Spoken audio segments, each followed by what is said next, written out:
Hi everybody, this is a quick introduction to the LCAT pasture guide. The guide is a simple PDF document that pulls together information from some of Queensland's best pasture experts on how to identify our major pasture species when you're in the field. Now it's designed for use on smartphones and tablets. There isn't a paper copy of this document, so you can download it and have it on those devices when you are in the field. Now the guide, as I said, is a digital document, and when you first download it, it will probably look a little something like this. Now that's because it has very, very long pages that optimize its use on digital devices. It won't print out well at all, but it works well on digital devices. And if you just zoom to page width, once you've got this in your PDF reader, you can use it either in landscape or in portrait mode. Now, once you're there, what you'll find is that you've got some introductory material at the top, and then a table of contents, and then all the information about the grasses. And I'll talk you through each of those now. So at the start of the guide, you'll have some information on identifying grasses. Now, this section tells you about where you might look in the field and when you might look on the plant to help you with your identifications. There's a short section after that called Using the Guide, and this video covers much of that, so we'll keep going. After that, there's a glossary section that goes over some of the terms that we use in this guide. As much as possible, we've avoided technical terms here though, so hopefully you'll be able to use the guide without referring to the glossary. And finally, there are acknowledgements. This guide pulls together the work of a very large number of people who have dedicated themselves to helping work out what grasses we have in Queensland, and we thank them for their contribution.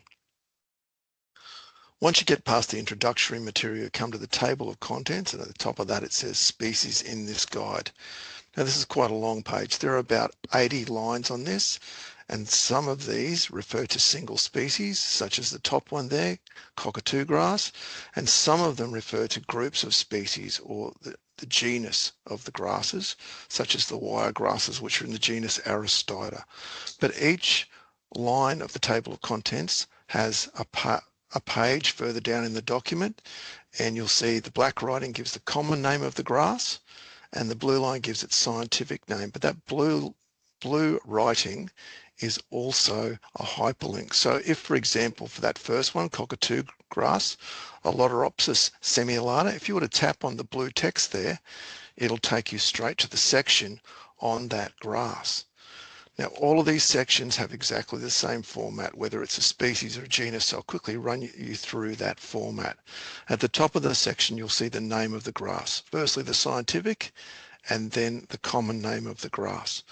Below that, there is a generic photo of the grass, which may help a little bit with the identification. And next to that, there's always a map. Now, the map shows where our botanists have found this grass in Queensland. And this can be a little useful in identification because, for example, with our cockatoo grass here, if we were standing at Mount Isa, which is what that M on the map is, we would see that cockatoo grass really hasn't been found anywhere near there. So what we're looking at in Mount Isa probably is not cockatoo grass. Below the picture in the map, you'll see a generic description, and it will tell you a variety of things about the grass, whether it's native, whether it's perennial. It'll explain its basic structure and its leaves, in its seed head and its height, etc. And it'll also tell you just a little bit about its preferred habitats. So there's some good information there, but the rubber really hits the road below that when you get to the dot points. So you'll see the text there, look for these features in the field. Now, these are the features. We sat down and interviewed 13 pasture experts about that list of species up in the table of contents, and they gave us their best identifiers in the field. They won't always get you there exactly, but they will get you very close most of the time. So this is really valuable information. And for each dot point, there is generally, not always, but generally a photo that goes with it to help you better understand what's being said and what to look for in the field.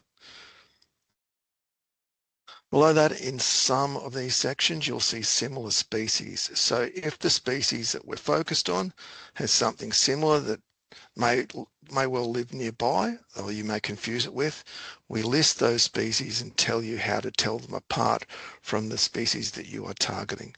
And finally, at the end of each section, you'll see this blue hyperlink back to the TOC. And if you tap that, it simply takes you back up to the table of contents, so you aren't spending a lot of time scrolling up and down through the document because it is very long. So that's the LCAT pasture guide. It's over 300 photos, 80 maps, and hundreds of species listed in here or covered in here to help you identify your major Queensland grasses.